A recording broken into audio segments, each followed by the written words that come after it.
خوش آمدید۔ اگر آپ ٹیچر ایلیجبلٹی ٹیسٹ یعنی TET کی تیاری کر رہے ہیں اور سائنس کا یہ وسیع سلیبس دیکھ کر تھوڑا پریشان ہیں تو فکر نہ کریں، آپ بالکل صحیح جگہ پر ہیں۔ آج ہم مل کر اس بڑے سلیبس کو چھوٹے آسان حصوں میں تقسیم کریں گے اور کامیابی کے لیے ایک مکمل گائیڈ فراہم کریں گے۔ جی ہاں، فزکس سے بایولوجی، بایولوجی سے کیمسٹری، کیمسٹری سے لے کر زمینی علوم تک۔ کبھی کبھی ایسا لگتا ہے کہ ٹیٹ سائنس کا نصاب ختم ہی نہیں ہوگا۔ یہ جو گھبراہٹ کا احساس ہے نا، یہ بہت عام ہے، لیکن ہمارا کام اسی احساس کو ایک واضح روڈ میپ میں بدلنا ہے۔ ہم ہر موضوع کو ایک ترتیب سے دیکھیں گے تاکہ آپ کی تیاری مکمل اور پکی ہو۔ تو اس چیلنج سے نمٹنے کے لیے ہم نے اپنے سفر کو 6 اہم حصوں میں بانٹا ہے۔ سب سے پہلے ہم سمجھیں گے کہ چیلنج کتنا بڑا ہے، پھر زندگی کے بنیادی حیاتیاتی تصورات کو جانیں گے، اس کے بعد طبی اور کیمیائی دنیا کی سیر کریں گے، وہاں سے ہم اپنے سیارے سے نکل کر کائنات اور قدرتی وسائل کو دیکھیں گے، پھر یہ سیکھیں گے کہ اس سارے علم کو استعمال کیسے کرنا ہے، اور آخر میں کامیابی کے لیے کچھ بہت ہی خاص ٹپس آپ کے ساتھ شیئر کریں گے۔ تو چلیے اپنے مشن کا آغاز کرتے ہیں۔ دیکھیں، ایک اچھا اسٹڈی پلان بنانے کے لیے پہلا قدم ہی یہ سمجھنا ہے کہ نصاب میں کیا کچھ شامل ہے۔ تو آئیے ذرا گہرائی میں جا کر دیکھتے ہیں کہ ہمیں کن کن موضوعات کا سامنا کرنا ہے۔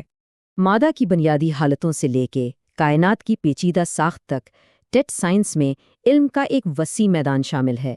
یہ صرف حقائق کو رٹنے کا امتحان نہیں، بلکہ یہ سمجھنے کا امتحان ہے کہ یہ سارے تصورات، یہ سارے آئیڈیاز آپس میں جڑے کیسے ہوئے ہیں۔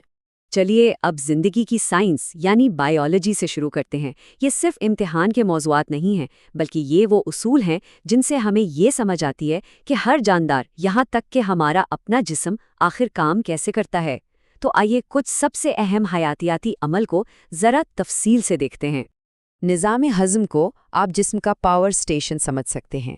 یہ ایک اتنا زبردست اور منظم نظام ہے جو ہمارے کھائے ہوئے کھانے کو اس ایندھن میں بدلتا ہے جو ہمیں چلنے، پھرنے اور کام کرنے کی طاقت دیتا ہے۔ آئیے دیکھتے ہیں کہ اس دلچسپ عمل میں خوراک کا سفر کیسا ہوتا ہے۔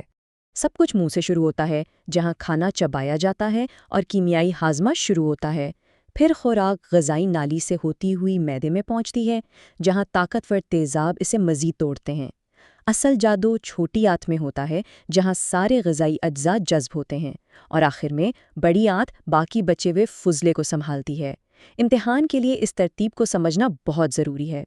اچھا، انسانی ہاضمے سے اب چلتے ہیں پودوں کے کھانا بنانے کے عمل کی طرف، یعنی ضیائی تالیف یا فوٹوسنتھسس۔ یہ صرف ایک بایولوجیکل پروسیس نہیں ہے، یہ وہ انجن ہے جو زمین پر زیادہ تر زندگی کو چلا رہا ہے۔ پودے سورج کی روشنی، پانی اور کاربن ڈائی آکسائیڈ کو توانائی اور آکسیجن میں بدلتے ہیں۔ یہ ایک بنیادی فارمولا ہے جسے امتحان کے لیے جاننا لازمی ہے۔ اب آئیے اپنی توجہ جانداروں کی دنیا سے ہٹا کر خود مادے کی بنیادی اکائیوں پر لاتے ہیں۔ ہم جہاں بھی دیکھیں چیزیں بدل رہی ہیں، برف پگھل رہی ہے، لوہے کو زنگ لگ رہا ہے، لیکن ہم کیسے فرق کریں کہ کون سی تبدیلی صرف ظاہری ہے اور کون سی تبدیلی بنیادی؟ یہی وہ فرق ہے جو فزیکل اور کیمیکل چینجز کو الگ کرتا ہے۔ دیکھیں، اصل فرق شناخت کا ہے۔ فزیکل چینج میں جیسے کاغذ کو پھاڑنا یا پانی کو ابالنا، بنیادی چیز وہی رہتی ہے، لیکن کیمیکل چینج میں جیسے کاغذ کو جلا دینا، ایک بالکل نئی چیز یعنی راکھ بنتی ہے اور آپ واپس پہلے والی حالت میں نہیں جا سکتے۔ اس فرق کو سمجھنا بہت ضروری ہے۔ تو بایولوجی اور کیمسٹری کی چھوٹی دنیاؤں کو سمجھنے کے بعد اب وقت ہے کہ ہم بڑی تصویر کو دیکھیں۔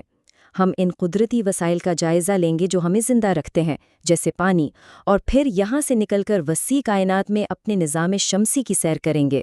پانی صرف H2O نہیں ہوتا، اس میں کیا کچھ حل ہوا ہے، اس کی بنیاد پر اس کی خصوصیات بدل جاتی ہیں۔ ایک بہت اہم تصور جو اکثر امتحان میں پوچھا جاتا ہے وہ ہے پانی کا بھاری پن یا واٹر ہارڈنس۔ یہ کپڑے دھونے سے لے کر انڈسٹری کے پائپوں تک ہر چیز پر اثر ڈالتا ہے۔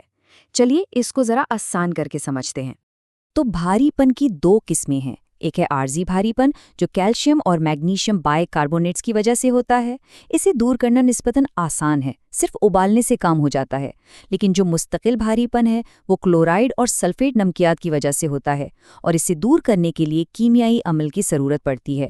یہ بہت اہم ہے کہ آپ نہ صرف ان اقسام کو یاد رکھیں بلکہ یہ بھی یاد رکھیں کہ ان کی وجہ کیا ہے اور انہیں دور کیسے کیا جاتا ہے. کائنات کے بارے میں ہمارا نظریہ کبھی ایک جیسا نہیں رہا، یہ مسلسل بدلتا رہا ہے. یہ ٹائم لائن ایک شاندار سفر دکھاتی ہے، زمین کو کائنات کا مرکز ماننے سے لے کر کوپرنکس کے سورج مرکز ماڈل اور آج کی خلائی تحقیق تک. اور ہاں، 2006 میں پلوٹو کی حیثیت بدلنا اس بات کی بہترین مثال ہے کہ سائنس نئے ثبوتوں کی بنیاد پر خود کو کیسے ٹھیک کرتی ہے. ٹھیک ہے، تو ہم نے علم کی ایک مضبوط بنیاد تو بنا لی ہے، لیکن امتحان والے دن یہ علم کامیابی میں کیسے بدلے گا، یہ حصہ اس بات پر ہے کہ تھیوری کو سمجھنے اور اسے امتحانی سوالات پر مہارت سے لاگو کرنے کے درمیان جو فرق ہے اسے کیسے ختم کیا جائے. آئیے کچھ پریکٹس سوالات دیکھتے ہیں. سوال: پودے اپنی خوراک کیسے بناتے ہیں؟ جواب: ضیائی تالیف سے. سوال: مادہ کا سب سے چھوٹا ذرہ کیا ہے؟ جواب: ایٹم. غور کریں کہ یہ سوالات براہ راست ان بنیادی تصورات کی سمجھ کو جانچ رہے ہیں جن پر ہم نے ابھی بات کی ہے.